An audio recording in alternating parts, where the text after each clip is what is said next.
大家好啊，歡迎嚟到丁丁老友嘅清晨5點讀書會。每日5點，用一本好書，一段故事陪你一齊成長，一齊變得更好。大家好啊，歡迎嚟到清晨5點讀書會。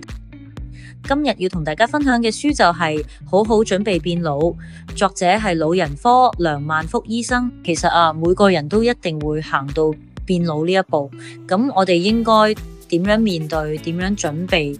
呢本書就用真人真事帶我哋一步一步咁去了解老化嘅過程。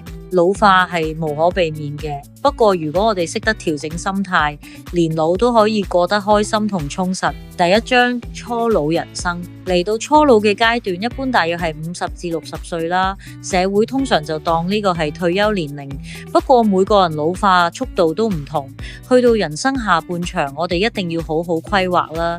未老之前呢，就要開始留意生活方式、飲食習慣，仲要準備面對退休之後嘅喪失，例如冇收入、冇事業、冇咗以前嘅社交圈。好多時候一下子唔識得適應，就會覺得每日無所事事，甚至會抑鬱添。要享受黃金下半場咁樣，起碼要有3樣嘢。第一呢，身體健康；第二，基本保障；第三，心態健康。記住啊，學識放低，生活就自然輕鬆好多啦。第二章，保持健康最緊要。退休之後最緊要就係健康，冇病冇痛，真係最大嘅幸福。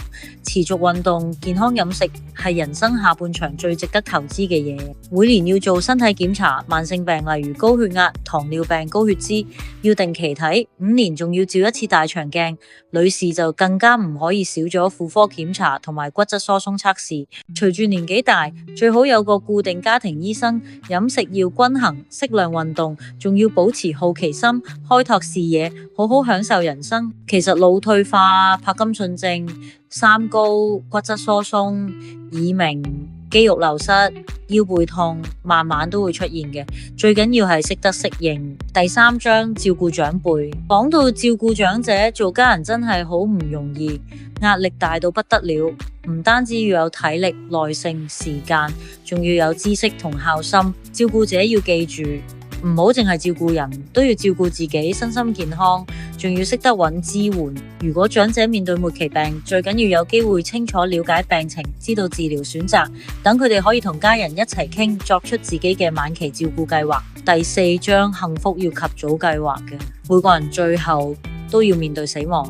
如果事前準備好，人生就可以少啲遺憾，多啲安樂。梁醫生話老嚟3寶係：第1，平安紙；第2，持久授權書；第3，預設醫療指示。佢仲建議呢，凡係40歲以上嘅人呢，都應該要了解同準備呢3寶喎。因為人生無常，冇人可以肯定自己可以活到幾多歲，所以珍惜當下，活好每一日就係最實際嘅方法。總結嘅，人生由上半場去到下半場，每一個階段都要好好準備。雖然死亡係無法改變，但如果可以死而無憾，今生無悔，咁我哋就算係不枉此生。至於丁丁自己50歲嗰年啦，上天俾咗一份好大嘅考驗，因為冇準備好，所以一開始就過得好辛苦。不過慢慢學識咗點樣規劃同調整，就可以將經驗變成智慧，活出更加多姿多彩嘅日子。而家就算再有考驗，但我有專科醫生、女兒、伴侶同埋丁丁嘅好友一齊支持，我相信下半場都一定可以過得精彩。如果你鍾意今日嘅分享，記得 Like、Subscribe 同 Share 俾你身邊嘅朋友。歡迎留言分享你對變老最想了解嘅問題係乜？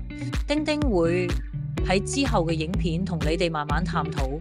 下一本書預告，下一集清晨5點讀書會，丁丁會同大家一齊閱讀，好好準備變老2，同樣係一本好值得每一個人、每一個年齡層都睇嘅書，記得唔好錯過啊！